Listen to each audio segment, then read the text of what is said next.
I'm Kynan Pearson, the lead multiplayer level designer here at 343 Industries. And I'm Lori Zawada. I'm from Certain Affinity in Austin, Texas. We co-developed Forge with 343. All right, so now we're taking a look at Impact and some of the Forge options that you can do and a lot of the new features that Forge has. Impact is one of the three multiplayer maps three Forge maps that we are going to offer for Halo 4. Whenever you're working in Forge, you have a bunch of different options for object types that you can use. In each of our maps, of our Forge maps, we have a specific palette for that map that has some unique and custom pieces that you'll only find in that version. You can see that now we have the new labeling and highlighting, so it tells you what object you're looking at and it highlights it green so that you know whenever you press the button you will grab that object. You can also do things like quick delete, and then you can see how whenever you drop a piece and then you drop out of Forge mode or out of monitor mode, that it generates light maps and puts shadows on the piece, which is new to Forge. One of the big pushes we had for Forge was to make sure that the visual fidelity was as close as possible to a single player or multiplayer map. We want Forge artists to create beautiful maps, not only fun ones, but easily have things like the shadows. You basically accidentally create a pretty map without trying. All right, so another one of the unique things that you can do now is duplicate object. So if you have an object highlighted and you press down on the D-pad, you'll actually duplicate it. And then this allows you to kind of rapidly reuse pieces without having to go back into the menu and select them. In addition, we have magnets. And so magnets help you by allowing you to grab pieces and align them to other pieces. So if you look, you can see there's these little glowing dots on the end caps. Those are the magnet snap points that allow you to use a piece, duplicate it, and then just immediately snap it in location without having to go into the nudge tools.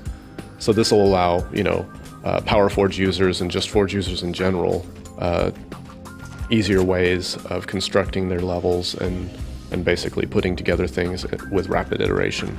Yeah, and magnets are actually on almost all of the Forge pieces. So we have example here is for these hallways, but they're on ramps, they're in entrances.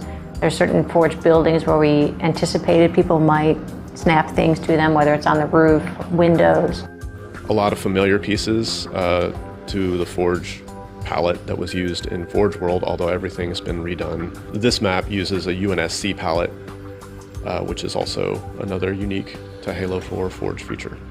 The new ordnance system gives you access to dropping ordnance. You have initial drops, which is something that comes down at the very start of a map. Random drops, which will randomize what ordnance shows up, and then objective drops. So whenever you accomplish certain goals, you can have those come in.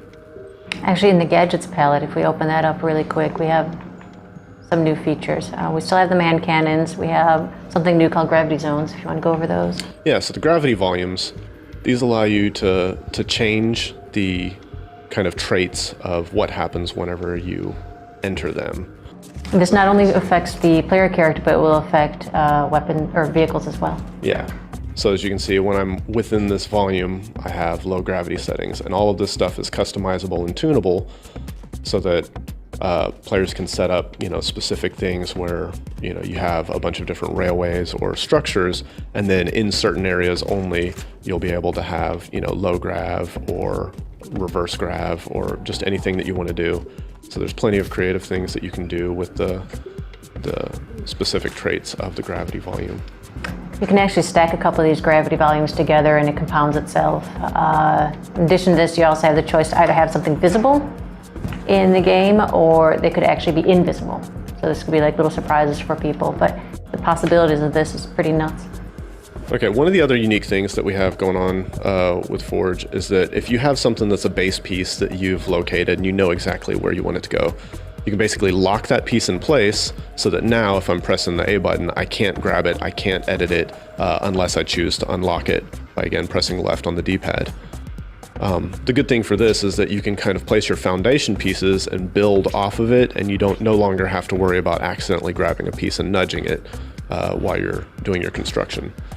This gets super, super useful when you're working with 300, 400, 500 forge pieces in a single scene, and you don't want to accidentally move something that you spent some time getting just right. In combination of this, there's also the delete features. Yep.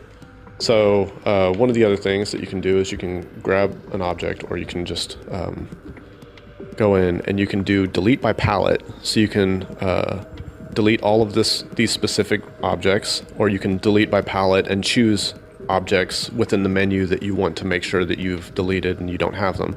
But in addition, if you'd like to start over from scratch, you can just delete everything. And this will allow you to delete all of the objects in your scene and, again, start from scratch if you want to just clear it out and do your new unique construction. And if you want to use this in combination with the lock feature, the delete all will not delete objects that are locked. And the hope here is with all these tools now, people will start iterating much quicker, come up with some excellent ideas that they normally would have been maybe a little too hesitant to try before. And then from there, just things no one's ever expected will probably come out of Forge. Yeah, so let's go ahead and take a look at one of the pre-built spaces that we have on the disc so that players can have something to start with. We're taking a look at Relay. This is one of the map variants, one of the Forge variants that we built using the custom Forge pieces on Impact. This shows you kind of how you can put together a complete map without using any of the terrain, just using all of the Forge pieces, and see that this is a symmetrical 4v4 map. It's objective based, so all of the different objectives are all set up on here. And it gives you a bit of an understanding of how much you can do with Forge and using the unique UNSC palette, kind of how different this looks from the Forgeworld Halo Reach palette.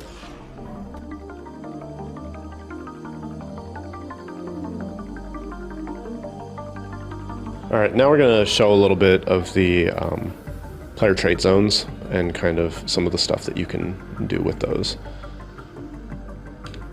So I'm going to build a few little structures here just so that we have something as a groundwork to work with. You can place a trait zone. You can, scale it to whatever you want. And you can also, increase its height so that it fills whatever volume. Once you have it set up how you would like, then you can actually go into the trait zone properties. Your trait zone properties will give you a bunch of different options. So you can set shields and health.